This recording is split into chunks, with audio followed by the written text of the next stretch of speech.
A palavra de Deus no Evangelho de Mateus, capítulo 27, e nós vamos ler do versículo 33 ao versículo 44. Mateus 27, do 33 ao 44. Vamos meditar ainda sobre a morte do Cordeiro.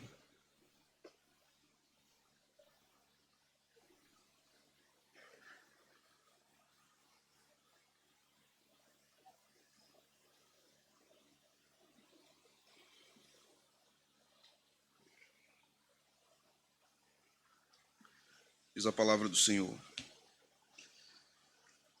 E chegando a um lugar chamado Gólgota, que significa lugar da caveira, deram-lhe a beber vinho com fel, mas ele, provando, não o quis beber. Depois de o crucificarem, repartiram entre si as suas vestes, tirando a sorte, e assentados ali o guardavam. Por cima da sua cabeça puseram escrita a sua acusação: Este é Jesus, o Rei dos Judeus. E foram crucificados com ele 2 ladrões, um à sua direita e outro à sua esquerda. Os que iam passando blasfemavam dele, meneando a cabeça e dizendo: Ó tu que destróis o santuário e em 3 dias o reedificas, salva-te a ti mesmo, se és o Filho de Deus, e desce da cruz. De igual modo, os principais sacerdotes com os escribas e anciãos, escarnecendo, diziam: Salvou os outros, a si mesmo não pode salvar-se. É rei de Israel, desça da cruz e creremos nele. Confiou em Deus, pois venha livrá-lo agora, se de fato lhe quer bem, porque disse: Sou filho de Deus. E os mesmos impropérios lhe diziam também os ladrões que haviam sido crucificados com ele. Amém. Vamos orar. Deus santo e maravilhoso, que revela-se no seu Evangelho, que o Senhor nos fale ao coração por meio desta porção das Sagradas Escrituras, porção que nos ensina acerca da morte do teu Filho, porção que nos ensina a respeito da crucificação.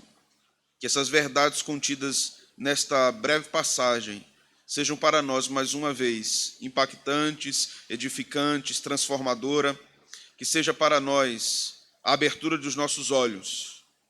Que talvez, Senhor, alguém que esteja aqui ou acompanhando posteriormente a gravação deste sermão, seja alcançado por esta mensagem e que o teu Espírito Santo fale ao seu coração, converta a sua alma, volte essa vida para o Senhor. Ó Deus, usa a pregação do teu Evangelho para fazer aquilo que te apraz, que te agrada. Sabemos que a tua palavra nunca volta vazia, mas ela sempre faz aquilo que o Senhor designou para ela. Ela sempre se cumpre, quer seja para a salvação, quer seja para a condenação. Fala conosco, Senhor. É isso que nós te oramos no nome de Jesus. Amém. Podem sentar, irmãos. O centro do Evangelho é Deus. Deus é demonstrado nas Escrituras, através da glória da sua graça, como Paulo nos ensina em Efésios capítulo 1, e esse é o tema central daquela grandiosa epístola. No Evangelho de Deus, revelado nas Escrituras, nós aprendemos que só temos vida na morte. A morte é um tema central no Evangelho. Sem pensarmos sobre morte, não pensaremos sobre o Evangelho. Na verdade, a vida evangélica, a vida transformada, a vida que foi alcançada pelo Evangelho da graça de Deus, é um batismo na morte. Ela é também a morte da morte. Como dizia John Owen, a morte morreu através da morte de Cristo. Se a vida não for vivida com Deus, podemos dizer também que isso é morte. Então, existe uma morte que é vida no Evangelho e existe uma morte que é morte sem o Evangelho. A morte que é morte sem o Evangelho é a separação do sentido último da existência humana. O homem, inclusive, não consegue ser plenamente humano se ele não viver com Deus. Ele está morto. Não é uma morte biológica, é uma morte espiritual. Para que alguém esteja morto, não precisa estar morto fisicamente, ele pode estar morto espiritualmente. E essa é a condição do pecador que não foi alcançado pela graça de Deus. não foi transformado pela obra poderosa da regeneração operada pelo Espírito Santo. Uma vida vivida sem Deus é uma vida morta espiritualmente, separada de Deus. Esse é o sentido de morte. Esse é o sentido da morte na morte, no pecado. A morte na vida significa que nós somos separados do pecado e agora nós estamos unidos a Deus. Há uma vida biológica em todos nós, mas não há em todos nós vida espiritual. Não há em todos nós sopro de vida espiritual, embora haja sopro de vida para a vida biológica. Uma vida com significado é uma vida vivida à sombra da cruz. E mais do que isso, é uma vida cruciforme, ou seja, ela tem forma de cruz. A cruz está no coração do cristão, assim como está no coração do cristianismo. A vida cristã é morrer para o mundo, morrer para si mesmo, morrer para o pecado e viver para Deus. Por isso a morte de Jesus na cruz tem profunda, grande e expansiva importância para a fé cristã. Sem a morte de Cristo, meus irmãos, não há vida. Sem a crucificação, não há substituição penal, não há esperança.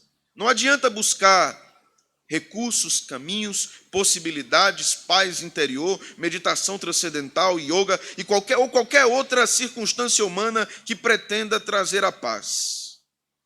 Não é a acupuntura que vai trazer a paz ao seu espírito, embora possa fazer algum bem ao seu corpo. Não é nenhum tipo de terapia que vai trazer alívio à sua culpa. Somente o perdão de pecados pode fazer isso. Eu não sei se vocês já leram ou se já conhecem esse título que eu vou mencionar, mas talvez a maioria de vocês já tenha ouvido falar num escritor chamado Dostoiévski. Dostoiévski foi um grande escritor, um grande romancista, alguém que escreveu profundamente sobre vários assuntos concernentes à humanidade, a crises existenciais. Vale a pena ler Dostoiévski. Abre parênteses aqui. Os livros que eu mais gosto é Crime e Castigo e Notas do Subsolo. Demônios também é bom. Os Irmãos Karamazov também é bom. Mas Crime e Castigo tem um diferencial importante para este sermão nessa noite. Porque esse livro conta a história de um homem perturbado que comete um homicídio, um assassinato. E continua a aprofundar sua perturbação por causa da morte. Sua vida era entediante, deitado num sofá ou comendo sua comida com gosto de desespero, com gosto de amargura, com gosto de desesperança, com gosto de morte. Tinha um sono cheio de tremores e terremotos psicológicos. Não conseguia ter paz em sua alma, não conseguia ter paz em seu corpo, não conseguia ter paz em seus pensamentos. Sua vileza, seu pecado, seu crime o castigava e não havia para ele saída, não havia para ele redenção. Vale a pena ler Crime e Castigo de Dostoiévski. O livro mostra uma realidade gritante no coração humano, na existência humana, que alguém que está vivo, na verdade, está morto. Que alguém que está vivo vive atormentado nos seus pensamentos e nem no seu sono desfruta de paz. Precisamos nos lembrar que a falta de sentido, a falta de significado, de alegria, a falta de algo realmente que preencha a vida é morte. É um fato da vida humana, da existência da humanidade, quando ela é governada pelo pecado. E um fato também que isso é muito maior quando se refere à condenação eterna. O que este homem sofria no romance de Dostoiévski é um retrato do que infinitamente mais o pecador sofrerá nas chamas e no terror do inferno. A angústia infernal é muito maior do que isso. O grito da angústia é silencioso, é destrutivo, é violento, é sufocante, é desesperador. Por que não dizer que o grito da angústia é mortificador? Ele mata cada dia a alma que já está morta. É um assassinato constante de algo que já está morto. É você chutar o cachorro que já morreu. Só que a Bíblia nos ensina outros tipos de morte também. Não apenas a morte física ou a morte no pecado, a morte espiritual. Essa última nos impede de termos comunhão com Deus. Isso é mutilador. Isso é castrador. Mas isso só pode ser mediado por um fator, pela morte de um homem. Mas não de um homem comum, não de um homem normal, de um homem chamado Jesus. A Bíblia nos ensina sobre a morte de Jesus, porque ali é onde a morte espiritual e eterna são completamente vencidas, derrotadas. São levadas ao chão, são abatidas. São os Golias da vida espiritual que são destruídos. São os exércitos inimigos filisteus que são vencidos para sempre. São os cananeus que são dissipados de sua terra. Isso só acontece através da obra de Jesus, o grande vencedor, o grande Josué da história. Afinal, o significado do nome dos dois é o mesmo: Yahvé, salvação. Lidaremos nessa noite, meus irmãos, com a morte de Jesus e suas implicações sobre os seres humanos, sobre a religião, sobre os mortos, sobre a criação. A morte de Jesus tem um efeito abrangente, não apenas sobre a vida espiritual daqueles que são salvos, mas sobre toda a criação. Toda a criação é alvo da sua obra redentora por meio de sua morte. Eu não vou falar nessa ocasião acerca da ressurreição de Jesus, mas eu quis focar neste dia do Senhor, tanto pela manhã como à noite, na morte, na execução do Cordeiro, para que a nossa consciência seja ainda mais aprofundada e seja conduzida a uma compreensão mais profunda da importância da morte. Não apenas a morte de Cristo, mas as implicações dessa morte para a nossa vida e para a nossa mortificação do pecado, como ensina Paulo lá em Colossenses capítulo 3. Mas acerca da morte, acerca da crucificação, Mateus nos ensina de modo detalhado, aguçado, muitas coisas que acontecem ali. Consideremos então que a morte por crucificação era uma prática do Império Romano e uma prática realizada para execução de criminosos, que eram pendurados na cruz e presos com pregos nos seus punhos e seus pés. Consideremos que os mortos eram pendurados na cruz completamente despidos, não como nós vemos nos filmes, ou como está acontecendo agora as representações sobre Jesus aqui próximo. Não havia um paninho.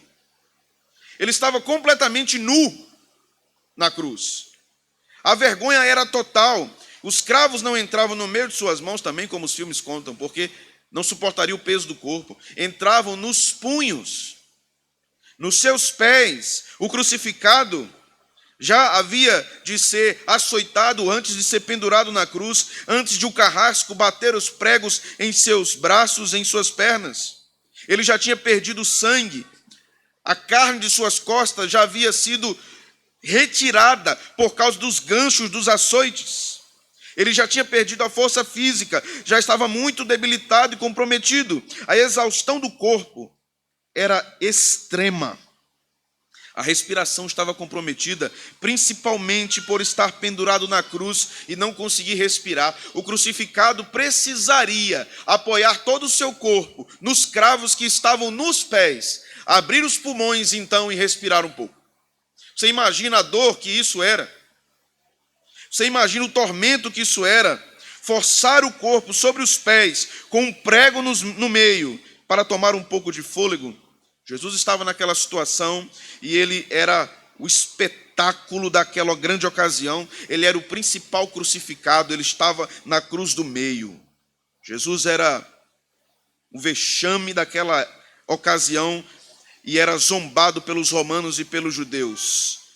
Aquele que só tinha feito bem, aquele que só tinha pregado a verdade de Deus, aquele que tinha curado enfermos, expulsado demônios, agora estava sendo torturado e morto ao lado de criminosos. E o último versículo da porção que lemos diz o seguinte, versículo 44, e os mesmos impropérios lhe diziam também os ladrões que estavam sendo crucificados com ele. Lucas vai nos ensinar que um dos ladrões, em dado momento, tem uma abertura de entendimento e reconhece que Jesus é o Filho de Deus. Mas a perspectiva de Mateus aqui é interessante. Mateus não está contradizendo Lucas, mas Mateus está contando uma parte da história de que aquele ladrão que também conheceu Jesus como Salvador, antes disso zombava dele. Veja o que diz o verso 33. E chegando a um lugar chamado Gólgota, que significa lugar da caveira. Por que isso? Por que esse nome? O lugar onde Jesus estava era chamado assim porque era um lugar de execução. Era um lugar de execução de criminosos, como eu disse, de bandidos. Ali muitos eram mortos e o Império Romano emitia sua justiça, sua pena capital sobre aqueles que foram rebeldes contra o Império principalmente.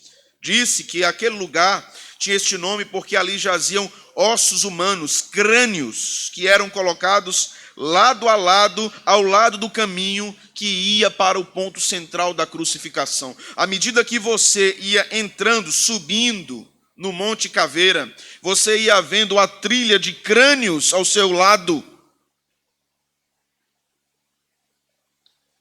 Tudo isso estava sendo exposto ali como troféu de justiça do Império Romano. Políticos e até religiosos estavam ali celebrando a morte de Jesus como um grande bandido de sua época. Mas precisamos observar aqui uma ironia divina. O retrato da morte não estava nas caveiras que estavam ao lado do caminho, fazendo também um caminho até o ponto central da crucificação. O retrato da morte estava naqueles que estavam executando Jesus, que ainda não estavam em estado de caveira, mas já estavam absolutamente mortos. No versículo 35, o evangelista nos diz que eles o crucificaram. Quanta dor está contida nessa frase, quanta crueldade está resumida aqui. Não é apenas a violência, irmãos. Não é apenas a maldade do pecado do coração dos homens em punir um inocente. Não é apenas isso. É o efeito devastador da queda, que faz com que o homem milite contra o próprio Deus, que faz com que o homem tente ser cruel contra o próprio Deus. Suas vestes foram arrancadas e repartidas, como diz o texto. A exposição à vergonha, a nudez, é evidente no texto. Observe aqui algo interessante. Observe aqui que há um contraste interessante apontado, não só por Mateus, mas pelos outros evangelistas. A nudez aqui apontava para a vergonha de um justo que estava sendo maltratado, torturado e morto em favor de injustos. Lá no Éden, Adão e Eva, ao pecarem, perceberam que estavam nus, também tiveram um sentimento vexatório, mas eles tinham culpa. Jesus não tinha culpa. Jesus não tinha pecado, mas algo está se repetindo aqui. Uma cena está se repetindo aqui, mas não para mostrar agora os efeitos do pecado no mundo, como aconteceu com Adão e Eva, mas para mostrar os efeitos poderosos da salvação trazida por Deus aos pecadores. Cristo é despido, envergonhado. Cristo é exposto. Cristo carrega a vergonha do pecado, não porque ele tinha pecado, mas porque ele leva o nosso pecado. Ele estava suportando a afronta para salvar pecadores por meio de sua morte. Cristo foi crucificado num lugar de morte, de execução, onde a morte era celebrada, onde a morte era aplaudida, onde a morte era um espetáculo à vista daqueles carniceiros romanos e judeus. E ele vai para este lugar, ele vai para o abate, para dar vida a pecadores. A própria vida estava ali numa situação perplexa e complexa, porque aquele que disse que era a vida estava morrendo. O apóstolo João diz que Jesus é a vida, narrando o que o próprio Jesus disse: eu sou o caminho, a verdade e a vida. Então a vida se dá na cruz, em morte, para nos fazer viver para Deus. Isso explica quando Jesus diz: Eli, Eli, lema sabachthani, Deus meu, por que me desamparaste? Ele foi desamparado pelo Pai para que nós fôssemos amparados. Ele nos substituiu. No meio de um espetáculo de morte, Jesus triunfa como Senhor da vida, da salvação. Meus irmãos, que o Espírito de Jesus te ilumine nessa ocasião para compreender a grandeza dessa história, a grandeza dessa narrativa. A morte estava sendo derrotada para sempre por meio da morte de Jesus. Não era um cavalo de Troia. Era o enfrentamento real de Cristo com o pecado que destrói a vida humana. Cristo foi levado como cordeiro mudo ao matadouro. Carregou a nossa dor, carregou o nosso pecado, suportou a nossa afronta. Cristo sofreu grande dor na crucificação, mas a dor maior não estava nos pregos, nem na coroa de espinhos, nem nos açoites, nem nas cuspidas, nem nos murros que ele levou. A dor maior estava na ira do seu Pai posta sobre ele, por causa de mim, por causa de você, por causa de todos aqueles que serão salvos. Então que seus ouvidos, que os nossos ouvidos sejam abertos para essa verdade, que o teu coração seja aberto, compungido no temor e no tremor diante do Evangelho, que você é alvo do amor de Deus, um amor invencível, imparável, de um amor que leva a sério a vida e conquista a vida para os outros pela morte. Aquele único que podia nos trazer vida, doou-se em morte para nos dar essa vida. Você está vivo por causa da morte dele. Que teu coração salte e corra em direção ao Filho de Deus. Que teus joelhos se dobrem, que tua língua confesse, que teus lábios louvem que Jesus é o Senhor de sua vida. Que não apenas os teus olhos se encham de lágrimas diante dessa mensagem de crucificação, de dor. Talvez sejamos movidos a uma comoção profunda ao pensarmos no que Jesus sofreu em termos físicos. Na verdade, são esses os apelos dos grandes filmes, não é? Esse é o apelo dos grandes filmes que mostram a crucificação do Senhor. É esse o apelo dos grandes espetáculos que mostram a crucificação do Senhor. Em primeiro lugar, estes homens que representam a própria figura de Jesus, seja num filme, seja num teatro a céu aberto, deveriam ter o seu coração cheio de temor, porque nenhum homem é digno de representar o Salvador. Nenhum. Nem a criança mais bonita e inocente numa igreja é digna de representar o Salvador em qualquer tipo de expressão artística. Nós não sabemos o que ele sofreu.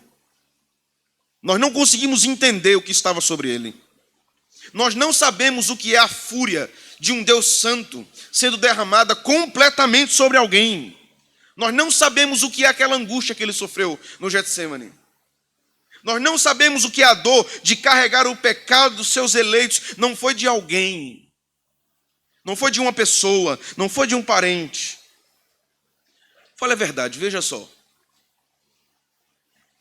Se você é casado, se você tem filho, se você tem mãe, se você tem pai, se você tem alguém que se relaciona, e eu sei que você tem, você já deve ter, em alguma medida, suportado o pecado de alguém.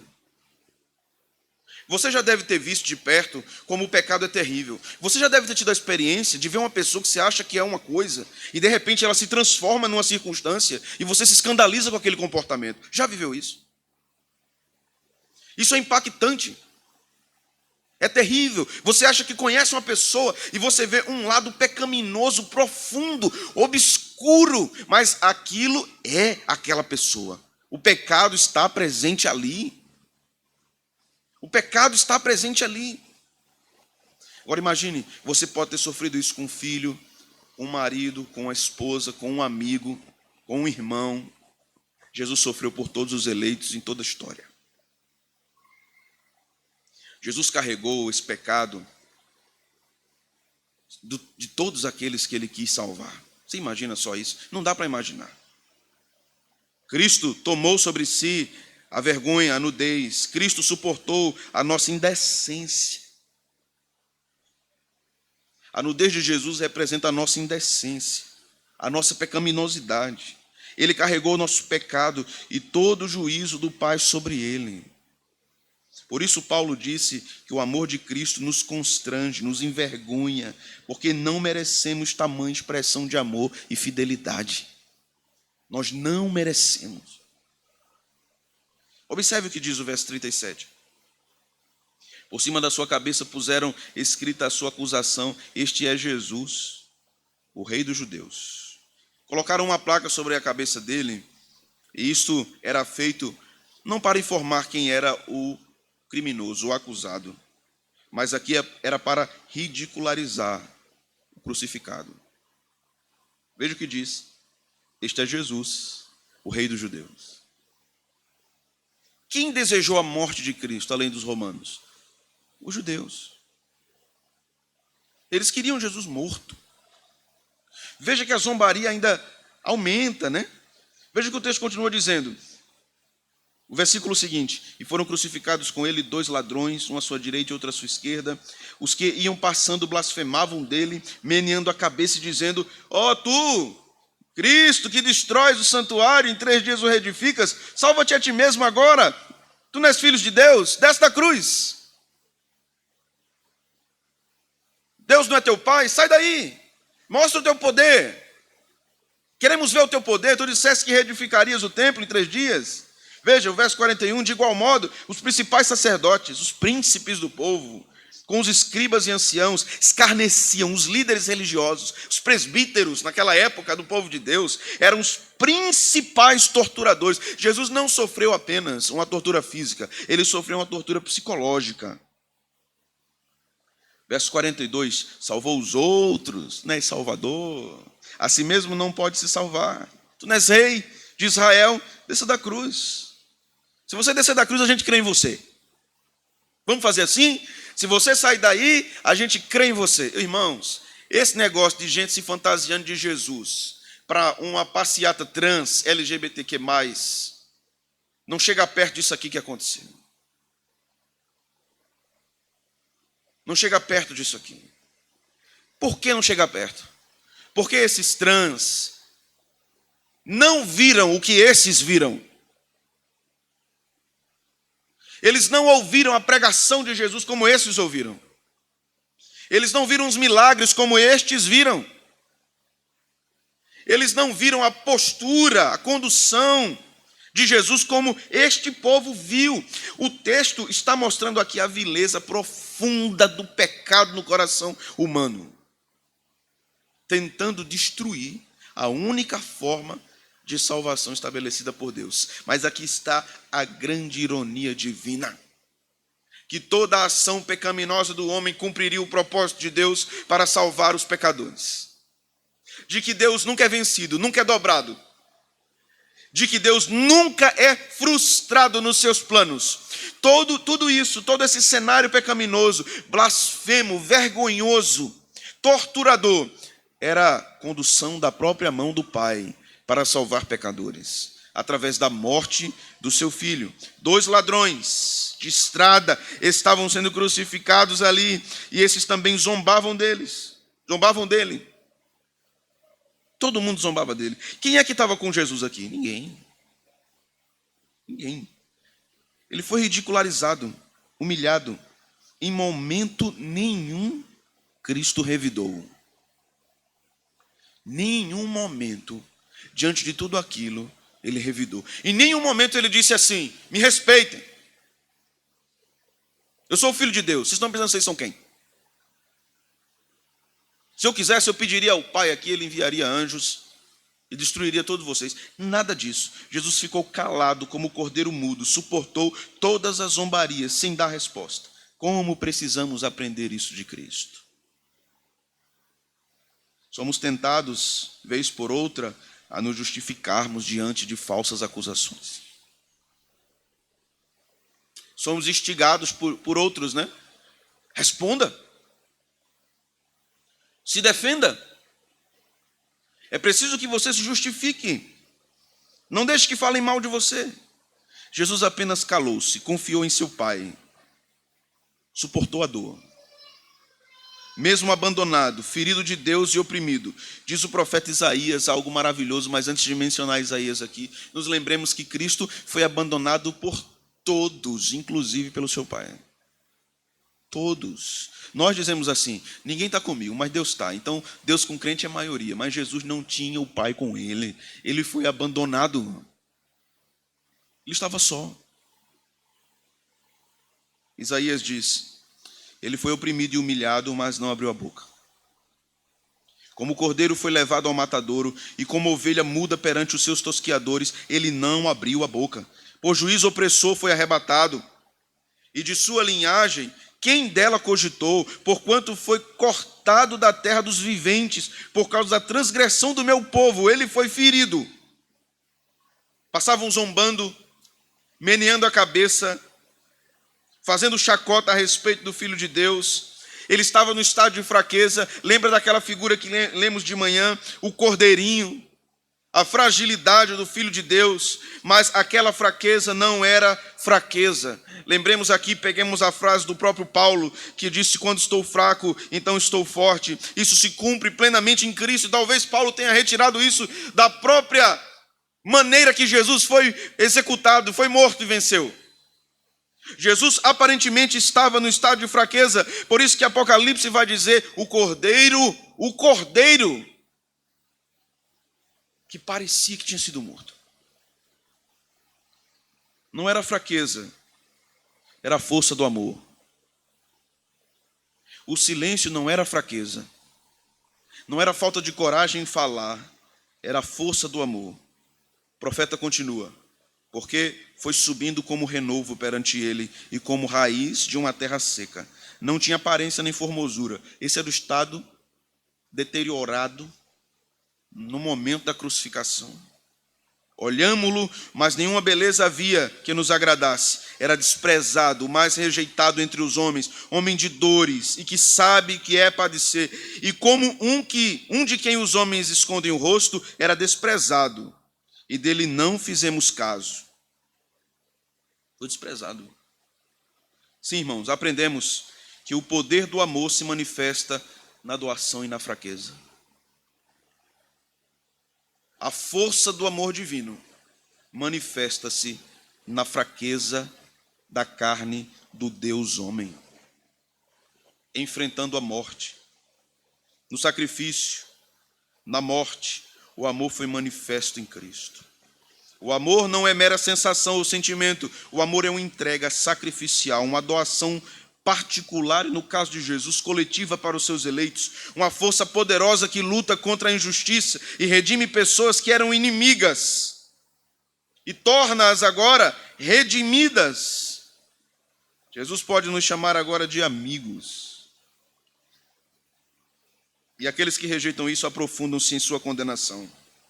Quando nós lemos, então, a parte final, do verso 41 até o 43, o texto diz: de igual modo, os principais sacerdotes, os escribas e os anciãos escarneciam, dizendo: salvou os outros, a si mesmo não pode salvar-se, é rei Israel, desça da cruz e creremos nele. Confiou em Deus, pois venha livrá-lo agora. Essas vozes, Jesus também ouviu. Essas vozes que dizem: ele não é o teu Deus, onde está o teu Deus? Um antigo corinho que a igreja cantava no passado dizia: o meu Deus está no céu, também no meu coração. Jesus escutou isso. Satanás continua dizendo isso. Onde está o teu Deus, que ele venha te livrar agora? Onde está aquele que disse e que te deu poder para ser seu filho? Venha te livrar agora. Jesus também ouviu isso. Você não foi o único a ouvir isso. Aqui nós aprendemos algumas coisas com essa posição dos judeus, dos príncipes, dos sacerdotes. Meus irmãos, a religião não é uma coisa ruim, a religião é uma coisa boa, é a prática piedosa da vida santa, mas a religiosidade é opressora e legalista. Por isso Jesus criticou tantas vezes a religiosidade dos fariseus, dos saduceus e dos escribas. A religiosidade é hipócrita, ela é malvada, ela é cruel. A verdadeira religião é humilde, é piedosa, é simples. Jesus demonstra o que é a verdadeira religião. Os príncipes e os sacerdotes começaram a zombar de Cristo. Como nós vemos aqui, você não é Salvador, você não é Rei de Israel, você não é o Messias que trará redenção, você não é aquele que trará o governo político perfeito, desça daí, reine, e aí nós vamos crer. Aprendemos aqui algumas coisas. Cristo foi ridicularizado pelo poder político, pela sociedade, pela religião. Ninguém fazia caso dele, porque nós, como igreja, como cristãos, temos uma sede constante e crescente de termos reconhecimento cultural e político no mundo que nós vivemos. Por que nós queremos tanto isso? Se o nosso Senhor não estava preocupado com isso, o grande Salvador do mundo estava sendo ridicularizado como mentiroso, falso Messias. Vivemos tempos diferentes hoje, irmãos. Quando artistas, políticos, a sociedade civil se levantam e ridicularizam de Cristo. Essa semana, um vídeo estava rodando nas redes sociais de um jovem fazendo entrevista com vários outros jovens universitários e jovens que estavam entrando no mercado de trabalho, perguntando a eles o seguinte: o que você escolheria, 10 milhões de reais ou 5 minutos com Cristo? A maioria deles dizia 10 milhões de reais. Porque eu não sou um religioso.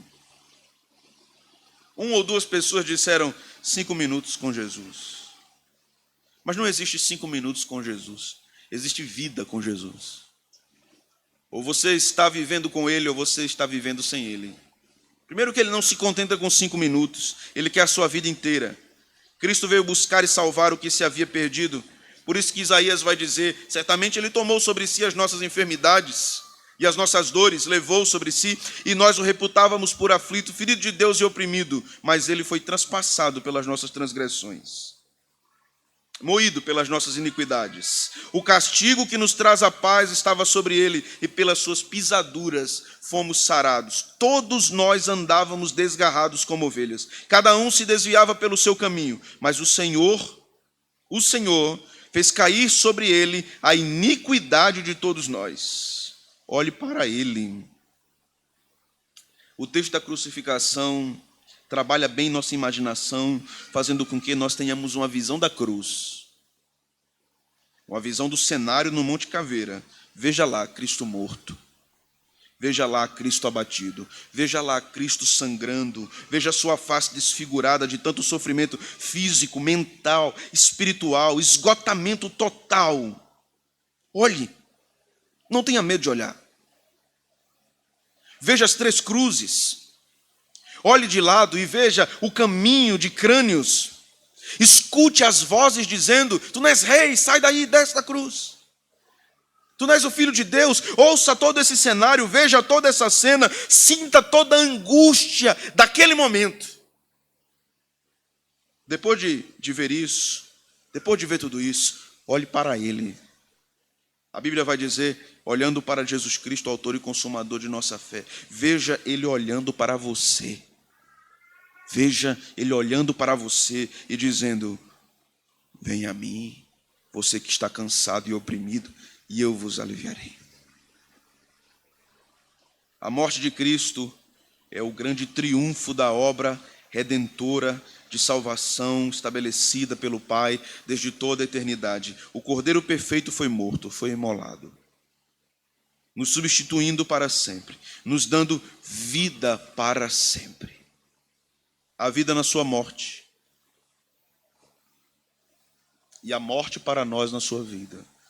Morremos para o pecado e vivemos para Deus. Ele lhe chamou, ele me chamou, ele lhe atraiu, ele me atraiu, gentilmente me atraiu. Há um hino que cantamos que diz: pela cruz me chamou. Pela cruz me chamou. Assim nós cantamos: e merecida a vida, de graça recebi, por sua cruz, da morte me livrou. Trouxe-me a vida, eu estava condenado, mas agora pela cruz eu fui reconciliado. Esta é a mensagem da Páscoa. Feliz Páscoa. Vamos orar?